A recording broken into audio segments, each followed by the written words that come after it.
오늘은 이삭의 순종이란 제목으로 함께 말씀을 나눕니다. 오늘은 우리 교회가 정한 어버이 주일입니다. 사실 매년 이 어버이 주일만 되면 우리가 늘 듣는 이야기가 있죠. 사실 기독교에 대해 오해하시는 분들은 이 교회는 효에 대해서 잘 강조하지 않는 것처럼 오해하시는 분들이 종종 있습니다. 그러나 성경은 구약이든 신약이든 처음부터 끝까지 부모에게 순종하고 부모에게 공경하는 것이 옳은 일이고 또 십계명 안에도 들어있는 하나님의 명령이라고 말씀하고 있습니다. 우리 모든 믿음의 가정들마다 이 효를 실천하는 온전한 가정들 되시기를 주님의 이름으로 축원합니다. 그런데 그러면서 이제 동시에 매년마다 이때쯤 되면 우리가 이제 부모님에게 순종해라 이런 주제로 되게 설교를 하지요. 그러면 몇몇 이제 어린 자녀들이 이런 질문을 할 때가 있습니다. 뭐 부모님한테 효도하는 것, 순종하는 건 당연한 일이긴 한데 그런데 그것도 부모 나름 아닙니까? 뭐 이렇게 질문하는 그 못된 애들이 있습니다. 그러면서 덧붙이죠. 부모가 말하는 게 다 옳은 것도 아니지 않습니까? 그렇죠. 부모가 완벽한 사람이 아닌 이상 부모가 말하는 게 다 옳다고 볼 수는 없을 겁니다. 그러면 옳지 않은 내 마음에도 들지 않지만 아무리 객관적으로 생각해도 올바르지 않은 것도 부모 말이라면 무조건 순종해야 되는 겁니까? 뭐 이런 질문이죠. 그러면 예를 들면 이런 겁니다. 알코올 중독자인 아버지가 술 사오라고 시키는 거 이거 순종해야 되느냐? 차라리 그런 건 문제가 쉽죠. 객관적으로 볼 때에 또 하나님의 진리와 가치에서 볼 때에 명백히 잘못된 거 여러분 그거 따라가는 게 순종이 아니라 그것은 더 덕이 되고 온전한 길로 이끌어가는 것이 순종이라고 볼 수 있습니다. 그런데 여기다 하나 더 붙이는 겁니다. 뭐냐 하면 그런데 우리 엄마가 교회 가지 말라고 해요. 뭐 이런 거 있습니다. 요즘은 불신가정에서 나오는 아이들 숫자도 적기 때문에 적지만 과거엔 이게 상당히 큰 문제였습니다. 그러면 둘로 나뉘는 거죠. 순종해야 되니까 안 나온다. 아니면 그래도 하나님이 더 높으니까 순교적 영성을 가지고 가출을 감행해서라도 난 교회 와야겠다. 뭐 이런 극단적인 반응이 있을 수 있습니다. 제가 되는 정답은 거의 같습니다. 우리 옆 사람 보고 인사하겠습니다. 최고의 효도는 전도입니다. 네, 할렐루야. 네, 그렇죠. 교회 가지 말라고 예수 믿지 말라고 하는 부모님에 대해서 우리 어떻게 해야 되느냐? 이게 무슨 적그리스도를 대하듯 하는 게 아니고 사탄아 물러가란 절대 아닙니다. 부모님을 정말 사랑하는 진짜 효도는 부모님도 구원받도록 전도하는 것. 여러분 이게 효이고 순종의 방법인 줄로 믿습니다. 그러기 위해서는 당연히 평소에 잘해야 됩니다. 불신 부모님일수록 더 그렇고 불신 가족일수록 더 그렇습니다. 정직하고 성실하고 겸손하게 대할 뿐만 아니라 내가 베풀어야 되고 학생이라면 학교 생활, 가정 생활에 다 잘할 때에 전도의 문, 가족 복음화의 문이 열리게 되는 건 당연한 이야기입니다. 그래서 우리는 믿는 자가 먼저 더 희생하고 헌신해야만 그래서 사랑하는 가족들 주님 앞으로 이끌어내는 일들 많이 있으시기를 주님의 이름으로 축원합니다. 그러한 좋은 예, 즉 부모에게 순종하는 좋은 예를 보여주는 게 오늘 읽은 창세기 22장이라고 생각합니다. 여기 보면 아브라함과 이삭이 나오죠. 특별히 아브라함은 나이 100살이 되어서 하나님이 주신 아들 이삭을 얻습니다. 근데 그 아브라함에게 이삭은 잘 자라고 있고요. 하나님이 나타나신 거예요. 아브라함아. 그러면서 뭐라고 하나님이 요구하시느냐 하면 네 아들, 네 사랑하는 독자 이삭을 데리고 모리아 땅으로 가서 내게 번제로 드려라. 여러분 번제가 뭡니까? 번제는 양이나 이 동물의 배를 갈라서 안에 있는 창자와 피를 다 빼고 하나님께 불로 살아드리는 불 태워드리는 제사입니다. 그럼 이렇게 번제를 드리면 아들은 살아요? 죽어요? 죽게 되는 거예요. 정말 이해할 수 없는 요구입니다. 하나님이 사람을 죽여서 제사를 드리라고 하는 요구를 하시다니요. 그것도 하나님을 잘 믿는 자의 아들을 이렇게 바치라고 하는 것 상식적이지 않습니다. 이해되는 일이 아닙니다. 또 이것은 우리는 결론을 알고 있으니 하나님이 밝히신 목적, 즉 하나님이 아브라함을 시험하려고 하셨다. 이게 창세기에 나오는 목적인데요. 그 목적을 알아도 잘 이해가 안 됩니다. 하나님의 시험, 그걸 우리는 테스트라고 하죠. 그 테스트는 뭔가 더 발전시키고 더 큰 은혜를 위한 과정이 바로 테스트입니다. 반면 사단이 주는 시험이 있습니다. 템테이션이라고 하죠. 미혹이라고도 합니다. 사람을 시험과 미혹으로 멸망시키려고 하는 사단의 시험도 있습니다. 하나님이 주셨으니 이건 하나님의 시험입니다. 그런데 그 시험 과목이 이해할 수 없는 거예요. 아들을 죽이라니요. 하나님 그렇게 잔인한 분 아니신데도 이런 이상한 요구를 아브라함에게 하십니다. 물론 여기에 대해 결론을 알고 있는 우리는 하나님이 죽이시려는 게 아니라 그 믿음의 본을 보이려고 하신 거지 알아도 아브라함은 이걸 알고 있는 상황이 아니라는 게 중요합니다. 아브라함은 진짜로 아들 이삭을 죽이려고 합니다. 이 본문을 통해 우리에게 주시려고 하는 교훈이 무엇일까? 우리가 깊이 한번 고민을 해봐야 됩니다. 하나님이 이삭을 요구하신 건 다른 게 아닙니다. 아브라함에게 가장 소중한 것이기 때문이죠. 아브라함이 절대로 내놓을 수 없는 것이기 때문에 이삭을 달라고 요구하시는 겁니다. 제가 이 본문을 가지고 오래전에 설교했을 때인데요. 그때 교회 장로님이 그 주중에 저한테 그런 고백을 한번 하신 적이 있습니다. 목사님, 정말 잠이 안 오더군요.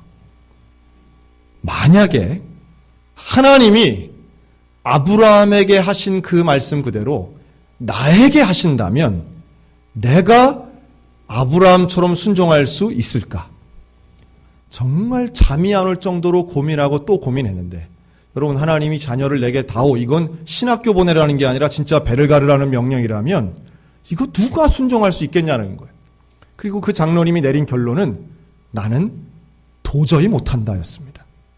난 도저히 못한다. 나는 죽었다 깨어나도 아브라함처럼 못한다가 그 장로님의 결론이었어요.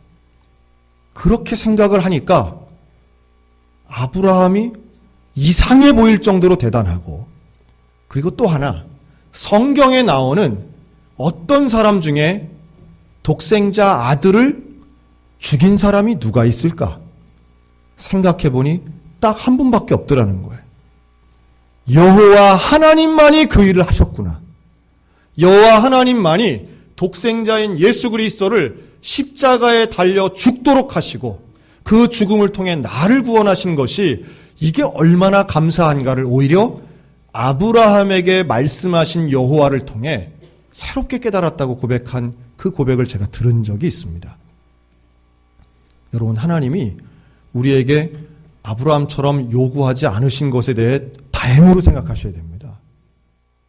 그러나 또 하나, 저는 아브라함이 이렇게 순종할 수 있었던 이유 중에 하나, 여러분, 아브라함은요 바로 다음 날 아침 일찍 짐을 챙겨서 아들과 종과 함께 모리아산으로 떠납니다. 여기에 아브라함의 놀라운 결단이 있는데, 아브라함은 하나님 앞에 반대하거나 또는 그 명령을 연기시켜달라고 주저하지 않습니다.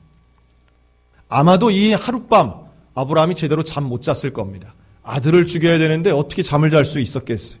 불면의 밤이었을진 모르겠지만 분명한 건 아브라함은 결단하고 순종했다라고 하는 겁니다. 그리고 길을 떠납니다. 3일 길을 가서 모리아산에 갑니다. 그리고 그 산에서 종들을 다 물리고 아들 하나만 데리고 나귀에 짐을 싣고 올라갑니다. 불과 칼을 들고 산에 올라갑니다. 그때 아들이 질문하죠. 아버지, 불과 칼은 있는데 제물로 드릴 양은 어디 있습니까? 그때 이 아브라함이 얘기합니다. 내 아들아, 그 제물로 드릴 양은 여호와께서 친히 준비하실 것이다. 여러분, 이 본문 이 구절 때문에 어떻게 해석하시는 분이 있냐면, 야, 이거 봐라, 아브라함은 이미 알았다. 올라가면 하나님이 예비하실 양이 있을 걸 알고 그러니까 편하게 올라갈 수 있는 거 아니냐. 그런데 여러분 그렇다면 무슨 논리적 오류가 생기냐 하면 이삭 앞에 칼을 든 이 아브라함은 쇼를 한 것밖에는 안 되는 거예요. 그러나 이삭을 결박하고 칼을 든 아브라함은 진짜로 아들을 죽이려고 한 것이지, 야 내가 칼 들면 하나님이 멈춰라고 할 거야, 이렇게 생각하고 어떤 과정에 의한 쇼를 한 게 아니라는 거예요. 아브라함은 하나님을 믿었기에 모든 순종을 할 수 있었는 줄로 믿습니다. 이해는 되지 않지만, 해석은 되지 않지만 하나님을 믿었기에 그 과정을 따라서 칼을 들 수 있었어요. 그런데 그 장면에서 사실은 더 놀라운 것은 이때 당시에 이삭의 나이가 10대 후반에서 20대 후반 정도로 예상이 되는데요. 청년이었다는 거예요. 그런데 아버지 아브라함은 이미 100살이 넘은 거예요. 그리고 질문을 하지 않았습니까? 이삭은 질문을 해요. 왜 양이 없습니까? 이상한 거예요. 그런데 그 아버지가 끈을 가지고 결박을 하자 이 아들은 그대로 묶입니다. 아마도 아브라함이 말했을 수도 있고 말하지 않았어도 다 알았을 거예요. 재물이 따로 있지 않다. 네가 재물이다. 결박한 이 아들, 청년 아들은 아버지에게 반항을 하거나 이유를 묻지 않고 그대로 제단 위에 눕습니다. 칼을 들어 자기를 찌르려고 하는데도 이 아들은 가만히 있어요. 여러분, 이삭의 순종이 이상하지 않습니까? 왜 이 이삭은 그대로 묶이고 순종했을까요? 여기에서 이삭의 아주 특별한 위대함이 나오는데, 이삭은 아버지의 순종을 본 거예요. 아브라함이 하나님 앞에 절대적으로 순종할 수 있었던 이유는 하나님을 믿었기 때문이고, 아들 이삭이 순종할 수 있었던 이유는 아버지 아브라함을 믿었기 때문입니다. 여러분, 부모에게 순종하는 것, 이것은 그 가정 안에 신뢰와 믿음이 있다는 증거인 줄로 믿습니다. 하나님 앞에 무조건 순종하여 결단하는 아버지 아브라함을 본 이 아들 이삭은 그 믿음의 본을 본 거예요.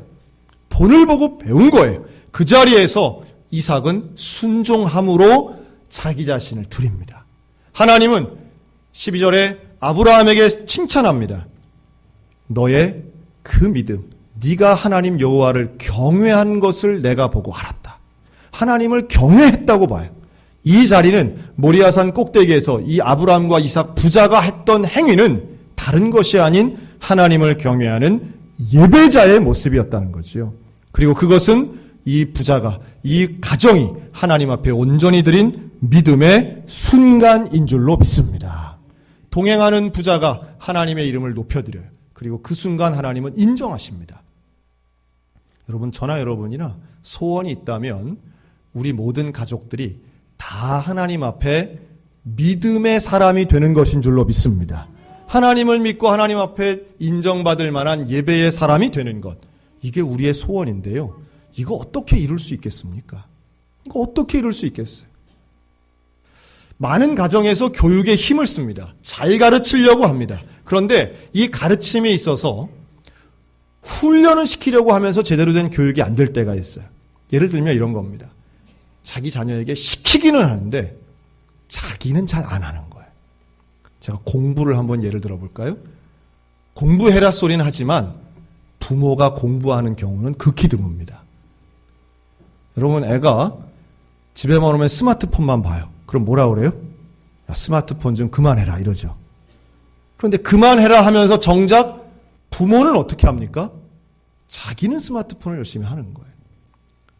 좋은 말은 하는데, 옳은 말은 하는데 그 말에 맞는 본을 보여주지 않으면 사실은 그 교육의 효과를 기대하기는 어렵다는 거 다 동의하실 겁니다.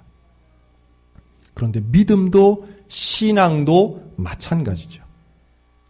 하나님이 중요하고 하나님을 믿는 게 중요하다고 말했다면 그 믿음 따라 사는 삶이 우리의 가정에서도 이루어져야 된다는 거예요.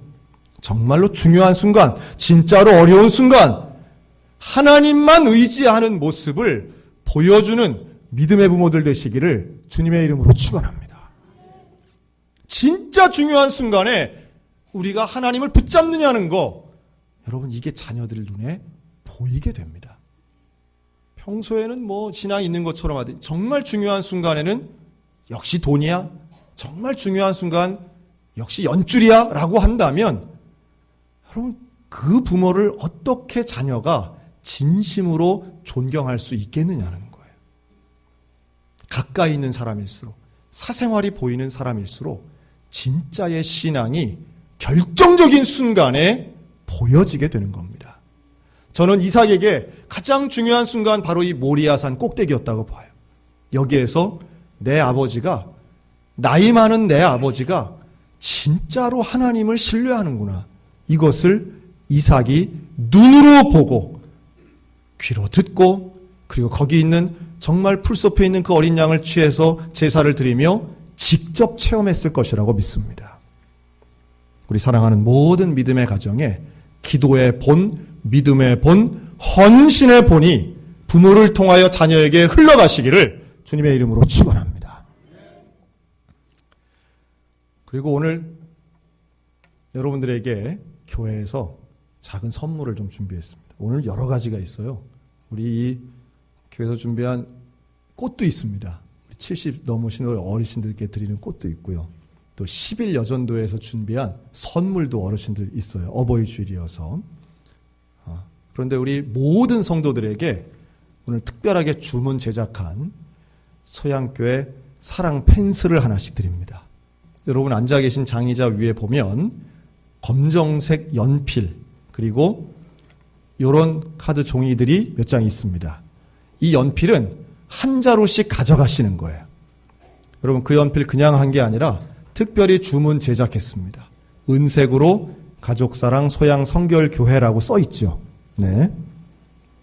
이게 흑목 연필이라고 검정, 속도 검은 거예요. 오늘 잘 오신 거예요. 네, 오늘 잘 오셨어요. 그래서 이게 이번 5월 달에 진행하는 행복한 아날로그의 오늘 두 번째 시간인 겁니다. 자, 이걸 가지고 뭐에다 쓸까요? 연필로 뭐 해야 돼요? 이제 오늘 편지 쓰는 겁니다. 지금은 아니고 이따 집에 가서 쓰시는 거예요. 그런데 제가 이 연필 하나를 보면서도 인생에 대해서 한번 묵상을 해봤습니다. 여러분 연필은 누가 뭐라 해도 쓰려면 어떻게 되느냐? 깎아야 됩니다. 연필 깎아야 돼요. 깎이는 과정은 어떻게 보면 좀 아깝기도 하고 아프기도 합니다. 그러나 깎는 것을 인생에 비유하면 내 인생에 있는 시험이나 아니면 고난이라고도 말할 수 있겠죠. 깎이는 과정 속에 어려울 수 있겠지만 그것이 깎여야 속에 있는 힘이 드러나게 됩니다. 마치 아브라함을 시험하신 그 하나님의 과정을 통해 믿음의 조상으로 만드신 것처럼 우리 한 가정 한 가정들도 어려움의 순간들이 있을 수 있습니다. 그런데 그걸 통하여 그런 시험과 연단과 고난을 통해 우리 중심이 드러나게 되더라는 거예요. 그리고 연필엔 가운데 심이 있죠.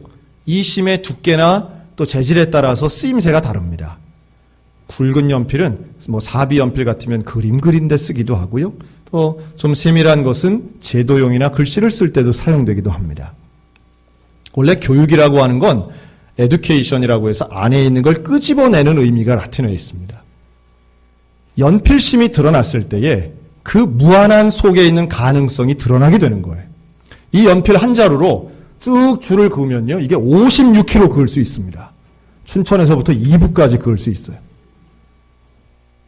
할 수 있는 게 많이 있습니다. 이걸 가지고 무한한 창작을 한다고 생각하면 멋있는 그림도 또 좋은 소설도 얼마든지 감동적인 글도 쓸 수 있는 가능성이 이 연필 한 자루 안에 담겨 있습니다. 우리의 자녀들도 마찬가지죠. 우리의 자녀들 안에 있는 하나님의 형상, 원래 창조 때부터 하나님이 허락하고 심어놓으신 그 하나님의 놀라운 형상이 믿음과 순종을 통하여 세상 가운데 드러나면 세상을 하나님 나라로 변화시킬 수 있는 역사가 일어날 줄로 믿습니다. 그리고 1983년도에 발표되었던 전영록 씨가 발표한 노래가 있습니다. 사랑은 연필로 쓰세요. 그 왜 연필로 쓰라고 하는지 아세요? 사랑을 쓰다가 틀리면 지우개로 깨끗이 지워야 하니까. 이제 이 노래를 아는 분은 젊은이들. 1983년에 나왔던 노래입니다. 속으로 흥얼거리시는 분은 30년 전 청년들입니다. 연필에 아주 중요한 차이가 있죠. 볼펜과의 차이는 써도 지우개로 지울 수 있다는 겁니다. 하나님께서 우리 삶에 실수가 있고 문제가 있고 또 때로는 후회할 만한 일이 있다 손 치더라도 하나님은 우리에게 또 한 번의 기회를 주시는 지우개의 은혜를 주시는 분인 줄로 믿습니다. 실수할 수 있습니다. 잘못할 수 있습니다. 그러나 지울 수 있는 은혜를 주시는 거예요. 그리고 마지막으로 이 연필이 누구의 손에 잡히느냐가 중요하죠. 연필은 누군가 써야 됩니다. 여러분, 우리 연필 같은 우리의 인생이 하나님의 손에 붙잡히시기를 주님의 이름으로 축원합니다. 우리의 인생의 창조주고 우리 인생의 주관자이신 하나님의 손에 붙잡힐 때에 진정한 삶의 가치가 나를 통하여 드러나게 돼요. 우리의 사랑하는 자녀들도 마찬가지입니다. 자녀들도 하나님의 손에 붙잡히게 해달라고 기도하시는 부모들 되시기를 축원합니다. 그래서 이걸 가지고 오늘 편지를 쓰는 거죠. 저도 이렇게 해서 한번 써봤습니다. 저도 자녀들이 셋이어서 한번 써봤어요. 잘 보이시죠? 정말 보여요, 내용이? 네. 제가 하나는 연필로 쓰고요. 하나는 만연필로, 하나는 붓펜으로 한번 써봤습니다. 자, 그래서 이 내용을 이제 공개를 할 건데요. 우리가 옛날엔 편지라고 했는데 요새는 이런 걸 손편지라고 합니다. 왜냐하면 워낙 디지털 문화가 우리 속에 가득하게 있기 때문이죠. 그런데 제가 최근에 또 본 내용에 의하면 여러분 IT 기술의 최고의 기술자들이 모여있는 실리콘밸리, 여러분 그곳에 있는 유명한 중학교는요, 학교에 컴퓨터가 없다고 합니다. 학교에 컴퓨터가 없대요. 그럼 수업을 어떻게 하느냐 했더니 노트 놓고 연필로 쓴답니다. 우리가 잘 아는 스티브 잡스는 자기 자녀들이 태블릿 PC 사주지 않았다는 거예요. 자기는 스마트폰을 만들어 팔면서 큰 돈을 벌었지만 정작 자기 자녀들에게는 사주지도 않았고 금지까지 시켰다라고 하는 유명한 이야기 있습니다. 마이크로소프트의 빌 게이츠도 자기의 자녀들이 14살이 되기 이전에는 스마트폰을 사주지 않은 것으로 유명합니다. 그리고 실제로 실리콘밸리에 있는 그 학교에서는 노트로 필기하고요, 뜨개질을 한다는 거죠. 왜 그렇게 하느냐 보니 그 부모들은 스마트폰을 만들고 그 안에 들어가는 소프트웨어를 만들어 팔면서 큰 돈을 버는 사람들인데 그걸 아는 거예요. 이 스마트한 시대를 이끌어갈 수 있는 사람은 아날로그적인 감성과 지혜가 있는 사람이라는 걸 아는 겁니다. 이쯤 되면 뭔가 속았다 하는 느낌도 좀 들죠. 우리 자녀들뿐만 아니라 우리 모두에게 이미 우리는 스마트폰 또 스마트 세상에 살고 있습니다. 그렇다면 정말로 우리에게 필요한 것은 직접 손으로 쓰기도 하고 체험하기도 하고 이런 아날로그적인 감성이 우리에겐 얼마나 필요한 것인가. 조금 다른 이야기 같지만 미국에 있는 초등학생들이 시침과 분침이 있는 시계, 아날로그 시계죠. 그거 못 읽는 아이들이 80%라죠. 또 우리도 마찬가지입니다. 스마트폰을 보시면 통화 버튼에 있는 그 전화기 수화기 모양이 있습니다. 그런데 지금 초등학생들은 그게 왜 그런 그림이어야 되는지 이해를 잘 못합니다. 왜냐하면 이런 전화기, 수화기 전화기를 본 적 없는 아이들이 많기 때문입니다. 세대 간의 격차가 많이 벌어지고 있습니다. 스마트와 아날로그가 어떤 것인가 헷갈릴 때도 많습니다. 그러나 분명한 건 사람과 사람 사이에 이어지고 하나님이 우리에게 주신 인간성이라고 하는 것, 스마트폰에도 있지만 아날로그적인 이런 감성도 우리 가운데 좀 회복해야 되겠다. 그래서 손편지를 권면합니다. 여러분, 손편지가 왜 중요합니까? 이 편지 쓰는 것은요, 유일한 겁니다. 전 세계 하나밖에 없겠죠. 내가 썼으니까. 복제가 불가능한 겁니다. 그리고 이 안에는 진심과 정성이 담겨져 있습니다. 그러면 진심과 정성이야말로 방법에 상관없이 사람의 마음을 움직이는 코드라고 하는 건 분명합니다. 여러분, 사랑하는 가족들에게 사랑의 고백을 직접 써서 이번 한 주간 나누어주고 전달해 주시기 바랍니다. 그리고 가능하다면 그 내용을 스마트폰으로 찍어서 우리 교회 밴드에 한번 올려주시면 좋겠어요. 저도 이걸 올릴 겁니다. 오늘 저녁에 올리면 제가 아이들에게 주고 올리면 내용이 뭐다. 그런데 여기 하나 더 부탁을 드리자면 가족과 편지를 쓰시거나 뭐 할 때 가르치는 내용보다 축복하는 내용을 쓰시면 좋겠습니다. 네. 특별히 아버지들의 편지가 능력이 있습니다. 왜요? 잘 안 쓰기 때문이죠. 잘 안 하기 때문입니다. 아버지들의 편지를 기대합니다. 자, 옆 사람 보고 당신인 것 같습니다. 쑥스러울 거예요. 네. 다 큰 자녀한테 뭘 쓰냐, 또 혹은 배우자에게, 다음 주는 이제 배우자한테 할 건데, 배우자도 마찬가지예요. 여러분, 위로와 격려와 응원과 고백이 필요 없는 사람은 아무도 없습니다. 용기를 내시기 바랍니다. 그러면 아브라함과 이삭의 가정에 임했던 이 놀라운 약속과 순종의 은혜가 우리 모든 믿음의 가정들 가운데 감동으로 감격으로 회복될 줄로 믿습니다. 혹여 제가 좀 높아심에서 말씀을 드리는데요. 혼자 사시는 분들 있습니다. 이 5월달만 되면 가족 이야기를 하면 힘드신 분들 우리 교회 안에 전 있을 거라고 봅니다.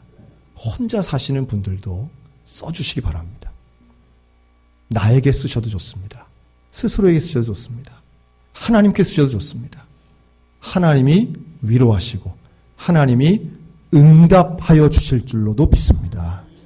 또 우리 교우들끼리 그렇게 밴드나 이런 SNS를 통해서 함께 손편지를 나눌 수 있다면 그것 또한 은혜라고 믿습니다. 우리 모두가 가족 아니겠습니까? 우리 믿음의 가정 가운데 하나님이 주신 은혜가 있다면 피차 순종하고 피차 순복하여 하나님의 나라를 교회에서 이루고 가정에서 이루어 나가 우리 하나님이 아브라함과 함께 하신 것처럼 우리 모든 성도가 하나님과 함께하고 우리 모두가 함께해서 하나님 앞에 복받는 믿음의 가정, 믿음의 자녀들 다 되시기를 주님의 이름으로 축원합니다. 아멘.